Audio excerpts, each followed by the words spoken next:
और एक एक वचन हम लोग पढ़े थे, जहां से हम लोग शुरुआत किए थे पिछला सप्ताह का प्रचार। हम लोग वचन एक तो पढ़े थे। वचन क्या था पिछला सप्ताह जो हम लोग पहला वचन पढ़े थे वो क्या था? हाँ, फिलिपियो क्या था? हाँ, क्या था? हाँ, प्रभु में सदा आनंदित रहो। फिर से कहता हूँ, आनंदित रहो। आमीन। और जब हम आनंदित रहते हैं हमारे जीवन में, तो आनंद के साथ हमारे जीवन में एक और चीज आता है। क्या आता है? ये अच्छा, ठीक है। आनंद के साथ हमारे जीवन में और एक चीज आता है। क्या आता है? जब हमारे जीवन में आनंद आता है तो उसके साथ एक और चीज आता है। हाँ, शांति आता है। क्या आता है? हमारे जीवन में जब हम आनंदित रहते हैं, हमारे जीवन में जब हम खुश रहते हैं, तो खुश रहने से हमारे जीवन में क्या आता है? शांति आता है ना? और वो शांति कहां से आता है? जहां से आनंद आता है। आमीन। आनंद कहां से आता है? मूवी देखने से। मूवी, गाना सुनने से आनंद आता है? हाँ, गाना सुनने से आनंद आता है। कितना देर? नहीं, प्रभु का आनंद नहीं, बाहर का। हाँ, नहीं, जो लोग बाहर का चीज में थोड़ा इंटरेस्ट रखते हैं, उन लोगों को पूछ रहा। बाहर का गाना सुनने से, मूवी देखने से, मूवी का गाना सुनने से मजा आता है, आनंद आता है? नहीं आता। हाँ, जिनके अंदर पवित्र आत्मा आ जाता है, उनको वो मूवी का गाना में मजा नहीं आता है। और जो लोग अभी भी प्रभु को नहीं समझ पाते, उनको अभी भी वही मूवी का गाना में ही मजा आता है। वो लोग दिन भर 24 घंटा हेडफोन लगा करके पता नहीं क्या क्या सुनते रहते हैं। ठीक है, जो भी। तो जब हमारे जीवन में आनंद आता है, तो हमारे जीवन में क्या आ जाता है? शांति आ जाता है। और जहां से हमारे जीवन में आनंद आता है, वहीं से हमारे जीवन में शांति भी आता है।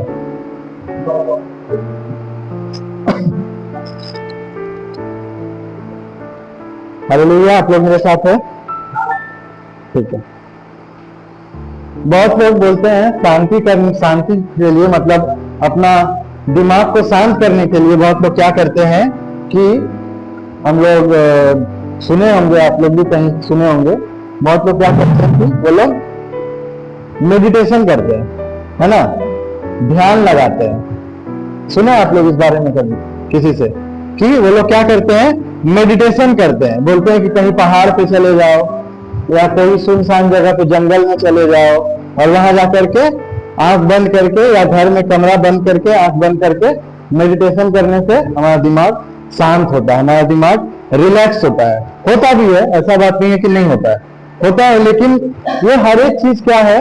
एक टेम्पररी सोल्यूशन है। जैसा हम लोग पिछला हफ्ता बात कर रहे थे कि हम बाहर में जाकर के कितना भी कुछ कर ले, कितना भी आनंद कर ले, वो सब चीज क्या होगा? टेम्पररी होगा। लेकिन जो आनंद हमें यीशु मसीह की तरफ से दिया जाएगा, वो क्या होगा? परमानेंट होगा। तो इसी तरीके से जो शांति हमें यीशु मसीह की तरफ से दिया जाएगा, वो भी टेम्पररी होगा या परमानेंट होगा? टेम्पररी होगा या परमानेंट होगा? किसी ने आज खाना नहीं खाया लगा, सिर्फ हम खाए। टेम्पररी होगा या परमानेंट होगा? परमानेंट होगा। हालेलुया। नहीं हो रहा। हालेलुया। थोड़ा और हालेलुया। हाँ, अभी हुआ। और हम लोग जब ये सब चीज करके, मेडिटेशन करके और ध्यान लगा के, कुछ और करके, हम लोग जब अपने दिमाग को जब शांत करते हैं, तो फिर एक तरीका से शांत करते हैं तो 4 तरीका आ जाता है क्या करने के लिए? अशांत करने के लिए, है ना? आजकल अगर हम लोग इंटरनेट में देखें या न्यूज चैनल में देखें, तो हर दिन कुछ ना कुछ ऐसा हमको देखने मिलता है जिससे हम लोग डिस्टर्ब हो जाते हैं ना। कभी किसी ने किसी का मर्डर कर दिया, तो कहीं पे पिछला हफ्ता ना कब प्लेन क्रैश हो गया था, हम लोग देख रहे थे न्यूज में। और अभी कुछ दिन पहले एक आतंकवादी हमला के बारे में हम लोग देख रहे थे न्यूज में। और उसके बाद इंडिया पाकिस्तान का जो वॉर चल रहा था, अभी फिलहाल शांत है। और अभी भी बहुत सारा देश है जहां पर अभी भी क्या हो रहा है, अभी भी वॉर चालू है। बहुत सारा देश है जहां पे अभी भी एक दूसरे के साथ उनमें लड़ाई चालू है। और ये सब चीज 24 घंटा न्यूज में, इंटरनेट में हमेशा ही चलते रहता है। और जब भी हम लोग फोन या इंटरनेट या न्यूज चैनल चलाते हैं तो यही सब देखने को मिलता है। और ये सब देख करके थोड़ा बहुत जो भी हमारा दिमाग शांत हुआ रहता है, वो फिर से बेचैन होने लगता है कि आने वाले समय में क्या होने वाला है, आने वाला समय हमारे लिए कैसा होगा, और आने वाले समय में हमारे साथ क्या होगा, आने वाले समय में क्या घटना होगा, ये सब हमारे मन में आने लगता है।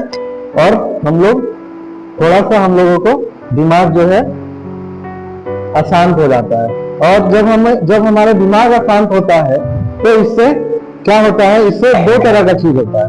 इससे दो चीज होता है, दो चीज। पहला चीज क्या होता है, पहला चीज होता है सेम वही चीज होता है जो हम पिछला हफ्ता हम लोग बात कर रहे थे। दिमाग जब हमारा मन जब शांत नहीं होता है तो हमारा लोगों के साथ रिलेशन खराब हो जाता है ना।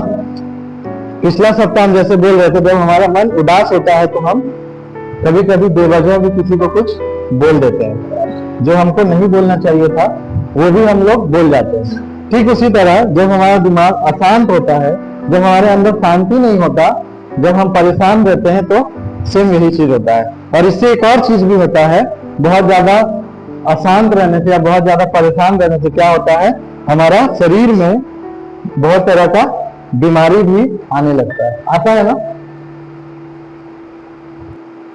आता है कि नहीं आता है? आता है, आता है। आमीन। और ये सब चीज के बाद,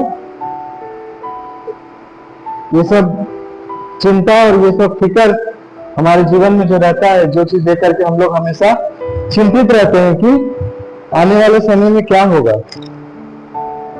क्या काम करेंगे, क्या खाएंगे, कहाँ रहेंगे, क्या पहनेंगे, कहाँ सोएंगे, ये सब लेकर के हम लोग हमेशा चिंता में रहते हैं।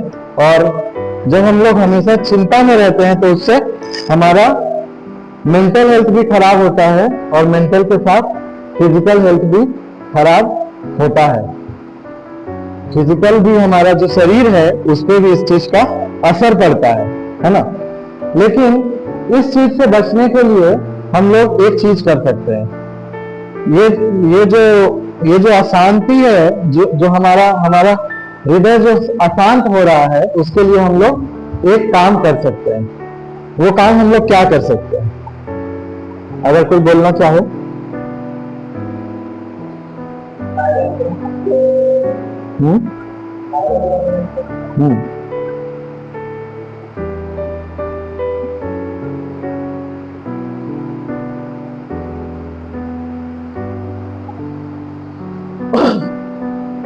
जब हमारा मन जब अशांत होता है तब हम एक चीज कर सकते हैं। हम अक्सर लोग क्या करते हैं, जब परेशान या दुखी होते हैं तो वो किसके पास जाते हैं? परमेश्वर के पास। वो लोग आते हैं जिनके अंदर परमेश्वर का पवित्र आत्मा रहता है, जो लोग उस बात को समझते हैं। लेकिन अधिकतर लोग क्या करते हैं, परमेश्वर के पास ना आकर के कहां जाते हैं? दुनिया के लोगों के पास जाते हैं, है ना। दुनिया के लोगों के पास जाकर के अपना परेशानी बताते हैं। लेकिन दुनिया के लोगों को अपना परेशानी बताने से कोई समाधान निकलने वाला नहीं है। उल्टा अगर उनको मौका मिलेगा तो वो चीज से वो लोग अपमान करने का मौका नहीं छोड़ेंगे। अगर हम किसी को अपना परेशानी बताए कि मुझे, मान लीजिए मुझे कोई एक बीमारी है, मैंने अगर किसी को ये परेशानी बताया तो ठीक तो वो नहीं कर सकता, लेकिन 4 लोगों के बीच में जब बात उठेगा तो उसको लेकर के मेरा मजाक उड़ाने से भी वो आदमी पीछे नहीं हटेगा। बहुत लोग ऐसे होते हैं। इसलिए जब हमारा मन अशांत हो तब हमें लोगों के पास नहीं जा करके किसके पास आने का जरूरत है? बोलिए, किसके पास आने का जरूरत है? परमेश्वर के पास आने की जरूरत है, क्योंकि हमें शांति कौन दे सकता है? परमेश्वर ही दे सकता है, कोई इंसान नहीं दे सकता है। और हम लोग अगर वचन निकालेंगे यूहन्ना रचित सुसमाचार 14 अध्याय 27 पद, यूहन्ना 14 अध्याय 27 पद।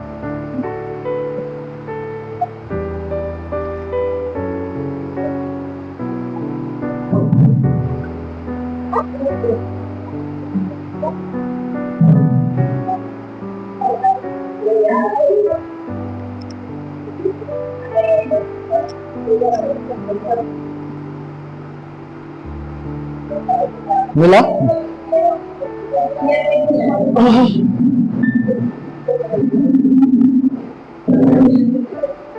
जिसको मिला होगा बात करेंगे खड़ा होके। हाँ हाँ हाँ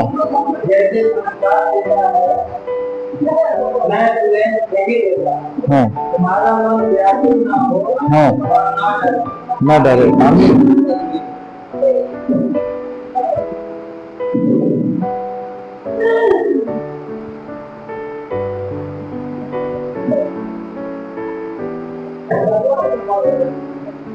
हो गया? सबको सेटिंग हो गया? तो सेटिंग बाकी है यार? नहीं है? ठीक है, एक बार फिर से पढ़िए खड़ा होके 14 अध्याय 27 पद।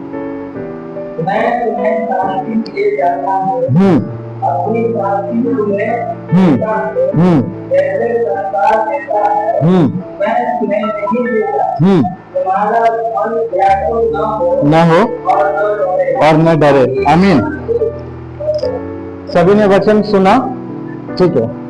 वचन 14 अध्याय 27 पद में लिखा है, मैं तुम्हें शांति दिए जाता हूं। आप लोग पढ़े होंगे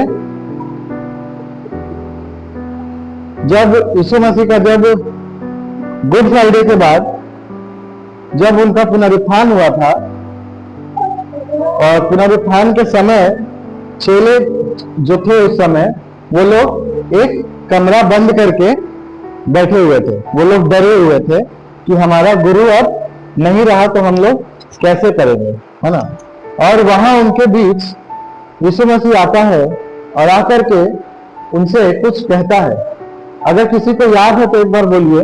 यीशु मसीह जब वहां आते हैं उनके बीच में जहां पे चेले बैठे हुए थे, तो आते ही सबसे पहले वो उनसे क्या कहते हैं?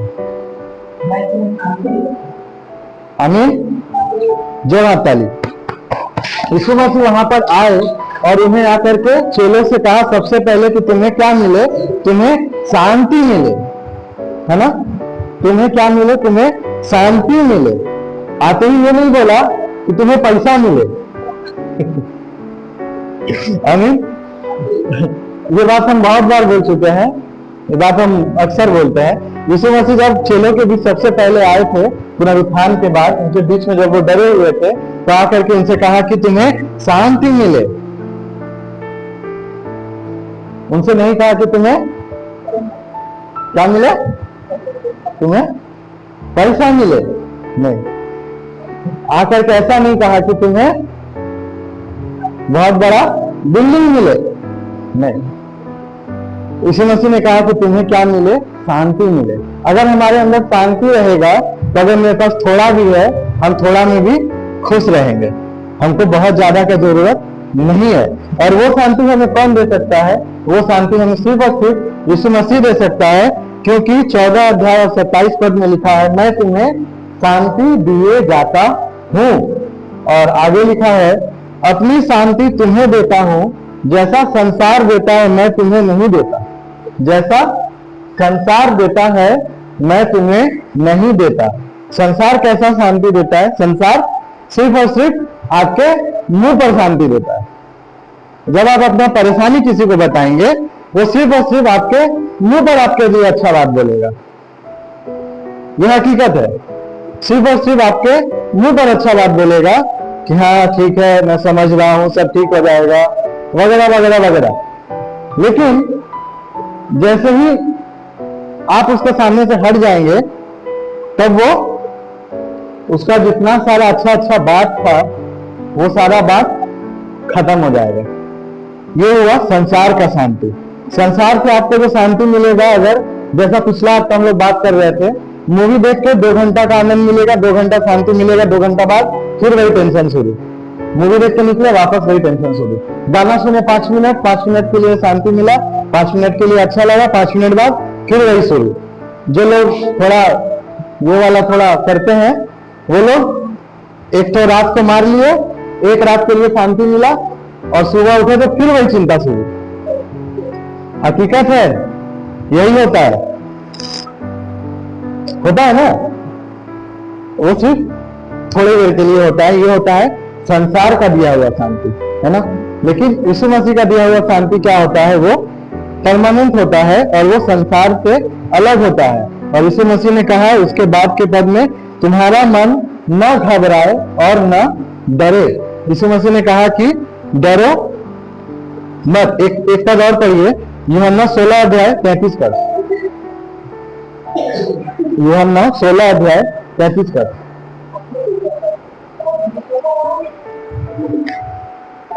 छोटा छोटा करके। मैंने ये बातें तुझसे कही है कि तुम्हें मुझ में शांति हो। संसार में तुम्हें कलेश होता है, परंतु ढांढस बांधो, मैंने संसार को जीत लिया। फिर से लास्ट वाला लाइन, ढांढस बांधो, परंतु ढांढस बांधो, हाँ, मैंने संसार को जीत लिया। मैंने संसार को जीत लिया है। आमीन। देखिए, यूहन्ना रचित सुसमाचार 16 अध्याय 33 पद में लिखा है, मैंने ये बातें तुमसे इसलिए कही कि तुम्हें मुझ में शांति मिले। संसार में तुम्हें कलेश होता है, परंतु ढाढ़स बांधो, मैंने संसार को जीत लिया है। आमीन। संसार को किसने जीत लिया है? हमने। हाँ, संसार को किसने जीत लिया है? संसार को जीतने वाला कौन है? संसार को जीतने वाला यीशु मसीह है। और जब हम यीशु मसीह पर विश्वास करते हैं तो उस विश्वास के द्वारा परमेश्वर का वचन हमसे कहता है कि संसार में तुम्हें कलेश होता है। आमीन।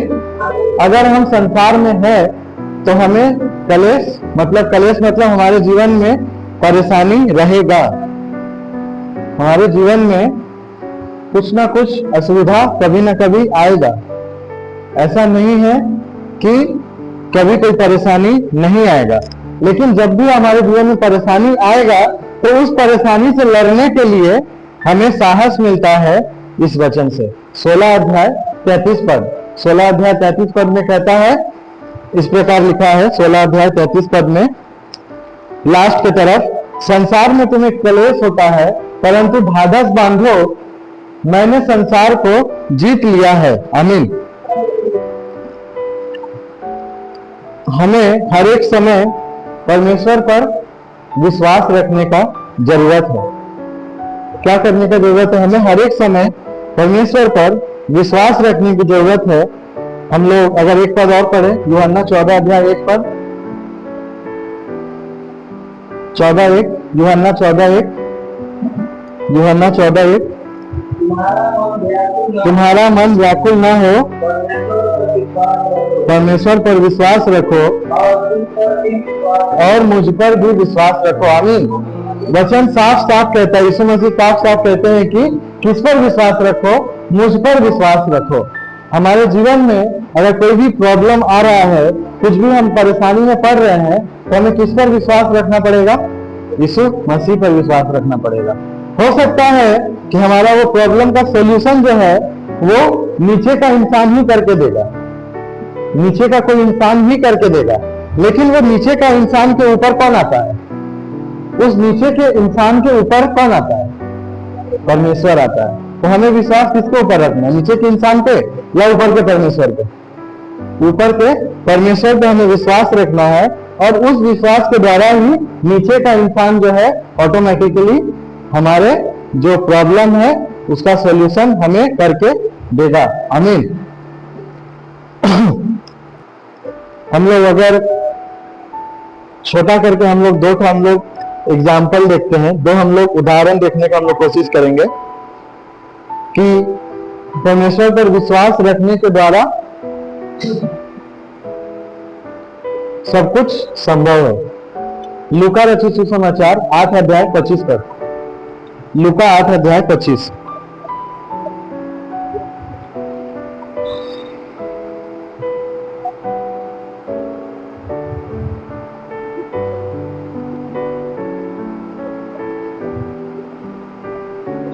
Page number 96।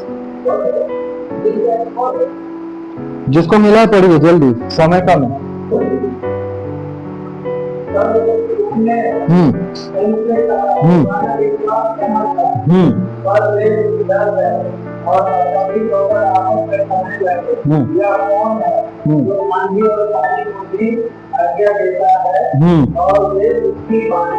उसकी मानते हैं। आमीन। तब ये जो समय है, ये जो यहाँ पे लिखा हुआ है, ये लिखा हुआ है कि जब चेले एक नाव में से होकर के जा रहे थे रात के समय, और वहां पर तेज तूफान आने लगा और नाव जो है हिलने लगा, यहाँ तक कि नाव डूबने वाला था। तब चेले डर गए और डर करके उसने यीशु मसीह से कहा, थोड़ा सा अगर हम लोग ऊपर जाके कहें पढ़ेंगे 24 में, तब उन्होंने पास आकर उसे जगाया और कहा, स्वामी स्वामी हम नाश हुए जाते हैं। तब उसने उठकर आंधी और पानी की लहरों को डांटा और वे थम गए और चैन हो गया। और वे थम गए और चैन हो गया। यीशु मसीह ने उस आंधी को रोक दिया, और रोकने के बाद यीशु मसीह ने चेलों से एक प्रश्न किया। वो प्रश्न क्या है? अगर 25 पद में हम लोग देखें, 25 पद के शुरुआत में यीशु मसीह ने चेलों से एक सवाल पूछा। वो सवाल क्या है? तुम्हारा विश्वास कहाँ था? तुम्हारा विश्वास कहाँ था? हर एक समय हमें विश्वास रखने की जरूरत है, चाहे तूफान कितना भी तेज क्यों ना हो, लेकिन परमेश्वर उसे रोकने में सामर्थी है। आमीन। और यीशु मसीह ने उनसे कहा कि तुम्हारा विश्वास कहाँ था। आज हम आप लोगों को एक छोटा सा फॉर्मूला देंगे। आप लोग लेना चाहते हैं फॉर्मूला? एक जन से, बाकी लोग को नहीं चाहिए? ठीक है, निकालिए निकालिए। फिलिपियों 4 अध्याय 6 और 7। सिर्फ 6 पढ़िए, ये लास्ट है, इसके बाद कंप्लीट करेंगे।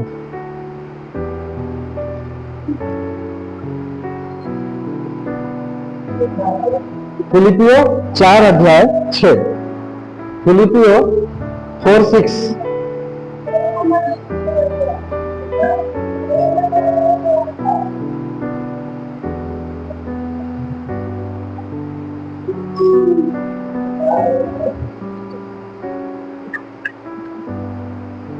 चार अध्याय 6 पद, ओनली 6, चैप्टर 4 वर्स 6।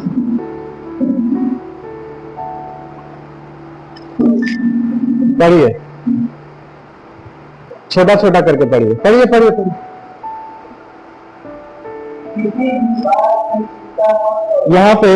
यहाँ पर फॉर्मूला में 3 चीज है, ठीक है?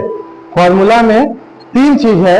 पहला चीज है, किसी भी बात की चिंता मत करो। आगे,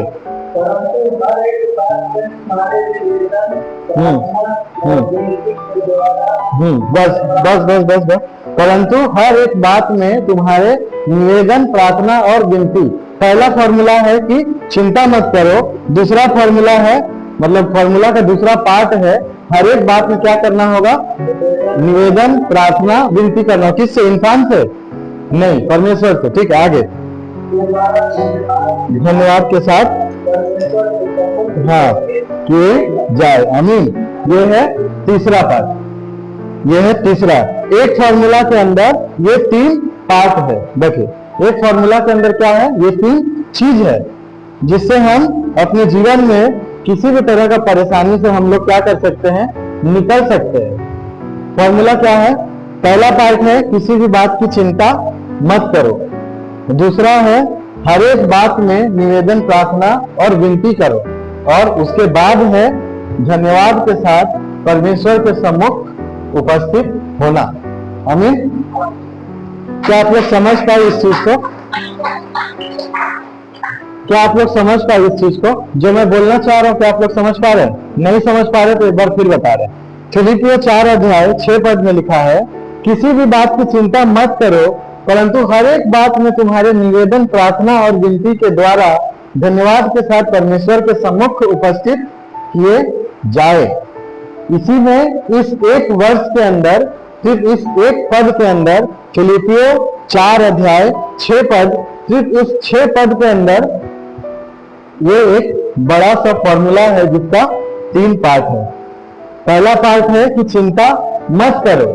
किसी भी तरह का सिचुएशन हो, किसी भी तरह का परेशानी हो, कोई भी तरह का असुविधा हो, चिंता मत करो। मेरे साथ बोलिए, चिंता मत करो।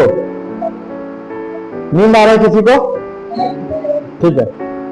पहला पार्ट क्या है? पहला पद क्या है? चिंता मत करो। दूसरा क्या है?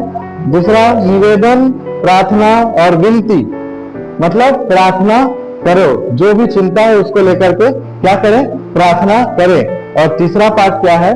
तीसरा है कि धन्यवाद के साथ परमेश्वर के सम्मुख आए। लेकिन यहाँ पर थोड़ा सा इसको हम लोग को समझना पड़ेगा। यहाँ पर जो है प्रार्थना पहले लिखा हुआ है और धन्यवाद बाद में लिखा हुआ है। ठीक है, ऐसा हम लोग ना करें कि हम प्रार्थना कर रहे हैं लेकिन हम परमेश्वर का धन्यवाद तभी करेंगे जब हमारा वो प्रार्थना पूरा होगा। ऐसा हम लोग ना करें। जब हम प्रार्थना करें, प्रार्थना करने के साथ साथ ही उसी समय हम ये मन में विश्वास करें कि हमारा प्रार्थना सुन लिया गया, और उसी समय हम लोग परमेश्वर को धन्यवाद करें। हम लोग इंतजार नहीं करें। हम लोग इंतजार नहीं करेंगे कि हम प्रार्थना कर लिए रात को, अब हम सोएंगे और 2-3 दिन इंतजार करेंगे, 2-3 दिन बाद जब मेरा प्रार्थना पूरा हो जाएगा तब हम परमेश्वर को धन्यवाद करेंगे। नहीं, जब हम परमेश्वर को प्रार्थना करें किसी चीज के लिए, तो उसी समय उस प्रार्थना को कंप्लीट करने से पहले ही परमेश्वर को हम लोग धन्यवाद करें। मन में ये विश्वास रखें कि हमारा प्रार्थना जो है सुन लिया गया है और हमारे प्रार्थना का उत्तर हमें जरूर मिलेगा। यहाँ पे तो इंडियन लैंग्वेज में ऐसा नहीं होता है, लेकिन विदेशी लैंग्वेज, इंग्लिश लैंग्वेज में जो लोग बच्चे होते हैं, पता नहीं शायद इंडियन में भी होता होगा, मुझे आइडिया नहीं है उतना होता है कि नहीं। लेकिन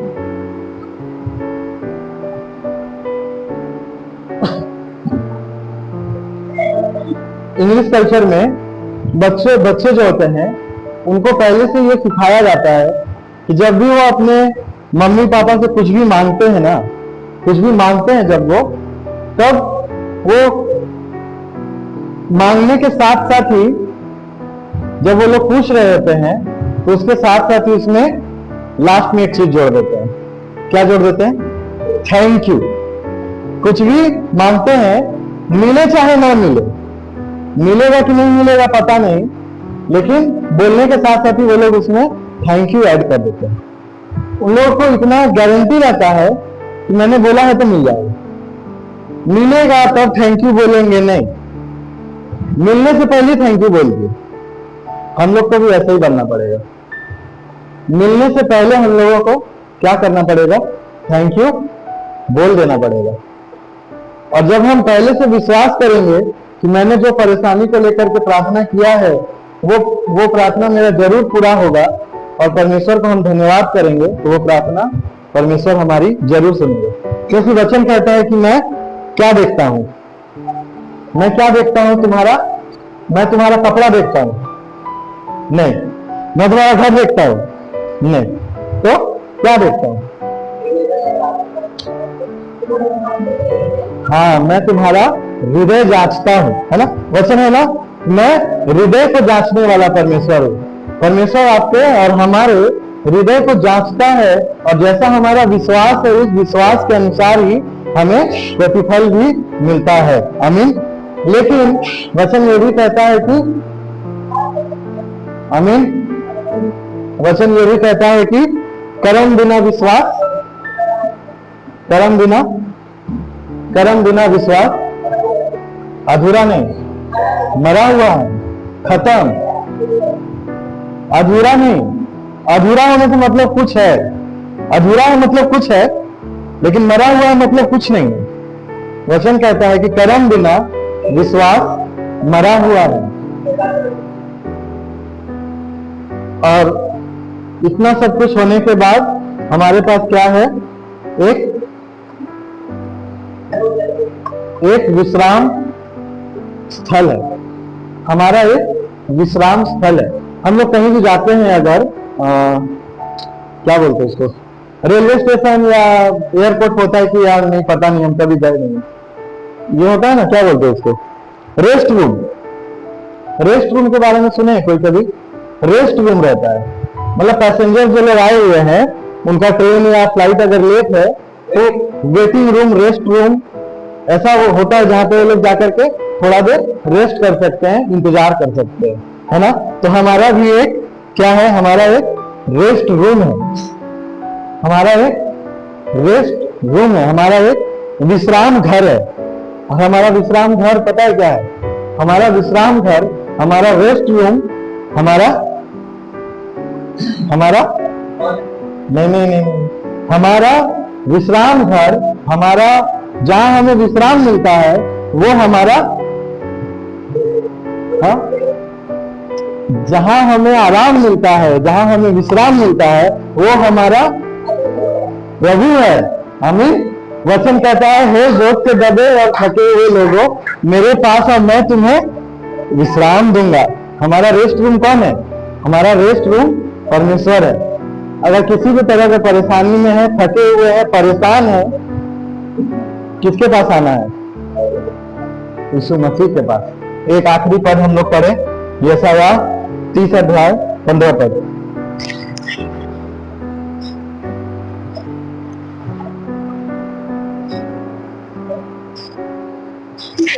तीस अध्याय 15 पद।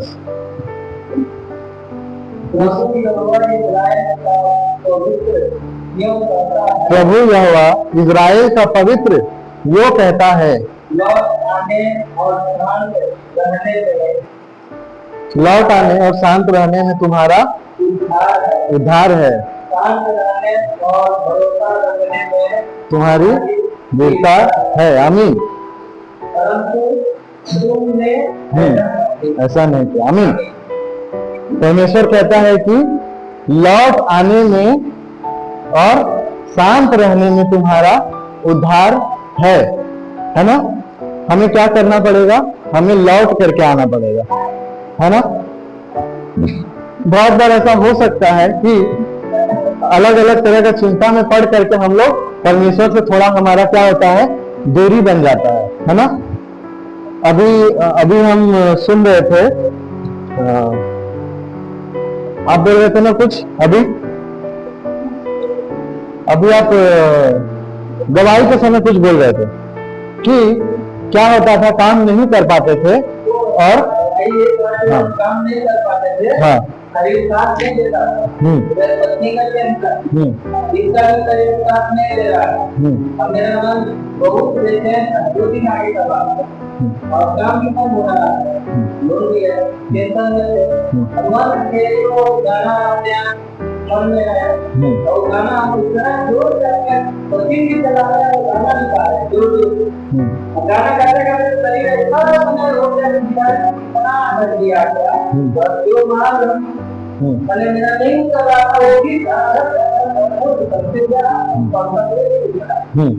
आमीन। आमीन। वचन कहता है कि जो मुझे सामर्थ्य देता है उसमें मैं सब कुछ कर सकता हूँ। परमेश्वर हमें जो सामर्थ्य देता है उसमें हम सब कुछ कर सकते हैं। और बहुत बार ऐसा होता है कि कोई टेंशन में रहने की वजह से, कोई परेशानी में रहने की वजह से हमारा जो परमेश्वर से जो कनेक्शन है वो कनेक्शन हमारा थोड़ा सा लूज हो जाता है ना। वो कनेक्शन हमारा थोड़ा सा टूट जाता है और जब वो कनेक्शन हमारा टूट जाता है उस समय वचन कहता है कि क्या करने में हमारा उद्धार है? लौट आने में हमारा उद्धार है। हमें क्या करना होगा? लौट करके आना होगा। उड़ाऊ पुत्र के बारे में सब लोग पढ़े हैं। उड़ाऊ पुत्र क्या किया था? अपना हिस्सा का धन दौलत लेकर के कहाँ चला गया था, बाहर चला गया और वहां जा करके सारा पैसा खर्च कर दिया। और खर्च करने के बाद उसको याद आया कि मैं कहाँ जाऊंगा, अपने पिता के पास वापस जाऊंगा। और जब वो अपने पिता के पास वापस गया तो उसके पिता ने उसको अपनाया ना, उसके पिता ने उसको अपना लिया। इसी तरह परमेश्वर भी हमें हर एक समय अपनाने के लिए तैयार है और हमसे कहता है क्या, कि लौट आने में और शांत रहने में तुम्हारा उद्धार है। लेकिन हम कुछ समय क्या करते हैं, इस चीज को इग्नोर कर देते हैं और उस कनेक्शन को, जो हमारा कनेक्शन पहले था परमेश्वर के साथ, वो कनेक्शन हम लोग फिर से बनाने में हमें बहुत ज्यादा समय लगा देते हैं, है ना। प्रकाशित वाक्य में लिखा है इस प्रकार से कि तुम्हारा प्रेम जो है वो पहले के समान नहीं रहा, तुम्हारा प्रेम जो है वो पहले से थोड़ा कम हो गया है। हमें इस चीज को ठीक करने का जरूरत है, हमें वापस लौट आने की जरूरत है। आमीन। आज के वचन में प्रभु आशीर्वाद करें। हम लोग फिर अगला हफ्ता बात करेंगे।